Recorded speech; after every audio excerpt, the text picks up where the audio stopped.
왜 중전이 업고 있죠, 환관을? 환관을 업어요? 아까 분명히 반대로 해서 그러니까. 그 시험 본다 그랬잖아요. 쌀가마를 이고 그렇지. 가는 거 반대로 업어야 테스트하는데 되는데. 지금 그러니까. 뭔가 잘못됐는데 그림이? 저게 저 솔로카 속에 있는 여자는 조선을 그 여인 천하로 만든 인물이죠. 문정왕후라고 유명한 분이 있습니다. 이제 그 등에 업혀 있는 저 사람은 네. 문정왕후의 아들이 이제 명종이라는 왕인데 네. 그때 활동했던 박한종이라는 환관입니다. 근데 왜 황관을 업고 있지, 그러니까. 중전이? 정치적으로만 본다면 네. 저 문정왕후 입장에서 볼 때는 네. 저 박한종을 등에 업고 다녀도 뭐 괜찮을 정도로 아, 그래요?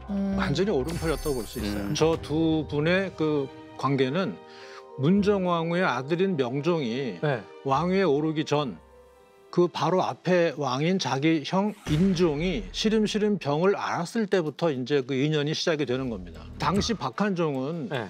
본래는 인종을 최측근에서 모시는 역할을 하고 있었어요. 내가 지금 왕의 최측근으로서 최고 높은 내시의 그 지위를 누리고 있는데 이 왕이 지금 즉위한 지 1년도 안 돼가지고 지금 거의 병석에 누워있단 말이죠. 아, 예. 그러면은 어떻게 할 것인가 하다가 바로 명종 라인이자 입김이 샜던 네. 문정왕후 쪽으로 옮겨간 것으로 이제 우리가 볼 수가 있어요. 네. 이제 문정왕후의 사람이 된 거잖아요. 네. 그때부터 그 왕에 대한 그 의사 진료 기록 기록은 그것 1급 비밀이거든요. 그렇지. 왕조 국가에서. 환관이 제일 잘할 수 있죠. 그렇죠. 그러네. 근데 그걸 아마 시시각각 문정왕후 쪽에 좀 전달을 한 것이 아닌가. 약간 그림이 그런 거네요. 이렇게 보고 있다가 의원들이 진찰하고 막 이렇게 막 그런 것들 다 보고 있고 다 정보를 습득한 다음에 문정왕한테 가가지고 간당간당. 와. 3개월 길어봤자 3개월. 와. 그거는 영모 아니에요? 뭐 아직까지는 그렇게 걸리면 그렇게 되는 건데 안 걸리면 안 걸리면 괜찮은 거죠. 근데 지금까지 황관의 행동은 겉으로 보기엔 이상한 게 없어요.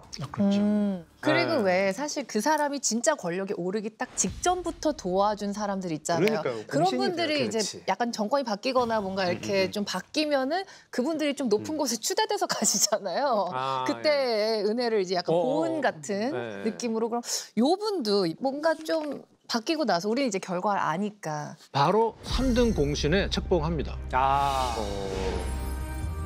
저게 이게 문정왕후 입장에서 저렇게 하면 안 되지 않아요? 그러니까 정말 환관이 무리해서 도와준 거면 저 너무 대놓고 우리가 공작했어 근데 이런 이제 거잖아요. 이게 우리가 이제 정치 뭐 지금도 예나 지금이나 마찬가지인데 네. 내 손 대신에 자기 손에 피를 묻히는 수족이 있는데 그 과정에서 엄청난 나의 약점을 비밀로 안고 있다면 일을 성공한 다음에 어떻게 하시겠어요? 아니 근데 일단 제거하죠. 제거하죠. 근데 예. 박한종 근데 그게 다 소문이 퍼집니다. 아 문정왕후한테 충성을 다하면은 일을 성사한 뒤에 제거돼. 그러면 아무도 안 하죠. 그러니까 제거할 사람은 제거하되 확실하게 포상할 사람은 포상을 해야 문정왕후가 뭐 나한테 미션을 주면 나는 할 수 있어. 이런 게 퍼져야 사람들이 그 휘하로 몰려드는 거예요. 그 뒤로도 계속 박한종은 문정왕후의 사람으로서 뭐 그런 좀 일들을 해주나요? 박한종이? 그렇죠. 그 문정왕후가 8년 동안 수염 청정을 했거든요. 네. 그러면 꽤 긴 기간인데요. 8년이면 월드컵 2번 하는 거죠. 그 뒤에서 박한종이 온갖 일을 다 하는데요. 그러던 중에 박한종이 맡게 된 일이 있는데요. 바로 가장 중요한 게 내수사 제조라는 겁니다. 내수사 제조. 쉽게 말씀드리면 왕실의 사유재산을 총관리하는 기구입니다. 왕이 지금 실권이 없고 어머니인 문정왕후가 주고 있으니까 즉 당시의 내수사는 뭐 하는 곳이냐. 네. 문정왕후와 문종의 사유재산을 관리하는 내수사이고 그 책임자가 지금 환관이 된 거예요. 엄청나게 중요하고 큰 일을 맡겠네요. 그러니까 쉽게 말하면 곡간 열쇠를 맡긴 거죠. 와, 비선실세. 완전. 그렇죠. 어느 정도였냐면 왕실 개인 재산을 그 관리하는 곳이잖아요. 네. 실제로 이거 가지고 돈을 굴렸던 왕비들이 많아요. 근데 문정왕후 같은 경우에도 이제 이거를 이제 굴리긴 굴려야 되는데 자기가 대놓고 굴릴 수가 없으니까 그 이제 박한종이가 제가 대신 굴려드리겠습니다.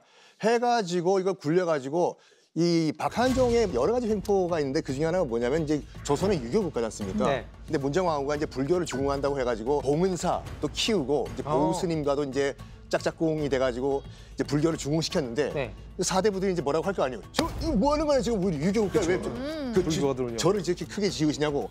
그래서 막 봉사에 가서 뭐 주지 스님 막 폭행도 하고 그러니까 이제 스님들이 이제 누구한테 달려가냐면 박한종한테 달려가는 거예요. 아이고 지금 때리고 있는데 좀 막아주려고. 박한종이 지금 우리 보우 스님 때린 사람 누구야? 박한종이니까 이제 깽깽깽이 엎드리고. 대박이다. 이런 거를 이제 문정왕후가 다 알았어요. 비리와 이런 횡포를요. 아는데도 가만히 있었다고요? 우리는 한 배를 탄 공동체 운명인데 돈을 더 굴려주는 사람이 박한종인데 그래가지고 다 눈 감아줬다고 하죠 이걸요. 그런 걸 좀 알아도 좀 위에 사람 입장에서는 마땅한 대체자가 적임자가 딱 나타나지 않은 다음에야 교체를 할 수가 없어요. 이게 출혈이 너무 큰 거예요.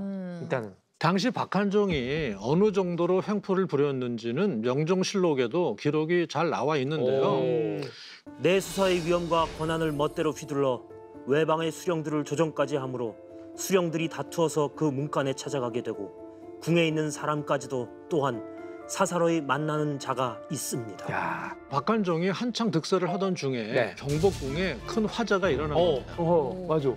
당시 강령전이라는 곳에서 불이 나기 시작해서 그 편전이나 뭐 친구 뭐 그런 것들을 다 이제 불태웠는데 범인 색출에 나서게 되는데요. 네. 과연 누구였을까요, 범인이? 흐름상은 박한종인데요.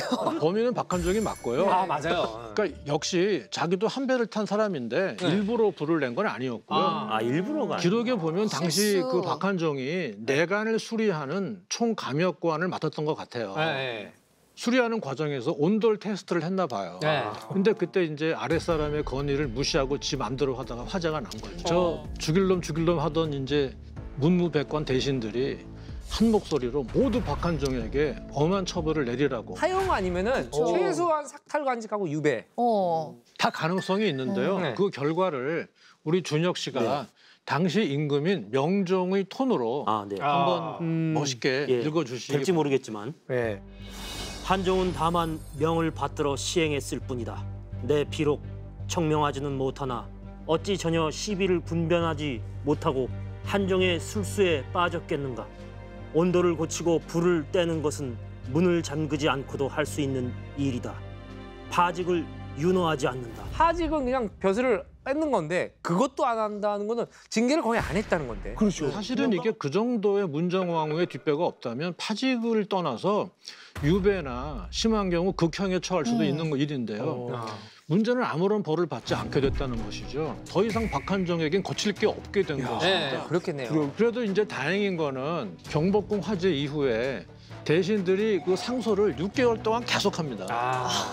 그래서 드디어 6개월 만에 박한종이 삭탈관직을 당하게 되죠. 정의가 승리하는 거예요. 그래도 됐다. 예. 지금 우리는 어떤 직장 생활 잘하다가 파면당하면 끝이잖아요. 그렇죠. 당시에는 이게 회전문 인사하는 시대이기 때문에 파직을 가건 귀향을 가더라도 언젠간 언제라도 왕이 부르면 그냥 딱 들어오는 거예요. 실제로 박한종이 그런 케이스죠. 그래서 파직 후에 박한종은 정말 불사조처럼 다시 바로 돌아오는데 원자들을 조기 교육시키는 담당자로 박한종을 보낸 겁니다. 이게 아들을 교육시키는 거 되게 중요한 거잖아요. 아니 이게 그리고 국가를 위해서도. 박한종 입장에서도 미래 권력이랑 인연을 쌓게 되는 건데 이대로 잘 걸어가지고 이 사람 세자되고 왕 되면은 이제 또 박한종 그 다음에도 이어가는 거죠. 저는 저 때쯤 되면 상소 안 해요. 그냥 박한종이랑 좀 친하게 지내고. 그쪽으로 붙어야겠다. 맞습니다. 실제로 그런 사대부들이 참 많았어요. 그러니까 박한종 집안에는 뇌물이 쌓입니다. 그냥. 대부분은 아마 장학명 작가님 같이 선택을 했을 수 있어요. 환관이 관직에 제한이 있다고 설명을 우리가 같이 했잖아요. 어디까지 올라간다. 종이품까지. 그렇죠. 정확합니다. 네, 맞습니다. 그런데 그 규정을 깬 환관이 역시 또 우리의 박한종입니다. 벌써 약간 친근감까지 들어요. 이품을 넘어서 종일품 숭정대부로까지 승진을 해서 임명을 받는데요. 당시 정이품이 판서, 지금 장관급이었어요. 근데 그거를 넘어서는 종일품까지 올라간 거죠. 장관보다 높으니까 진짜 부총리네요, 지금은. 근데 이제 박한종을 비롯한 많은 환관들이 후대에서는 손가락질을 받는 자로 이제 취급당하거든요.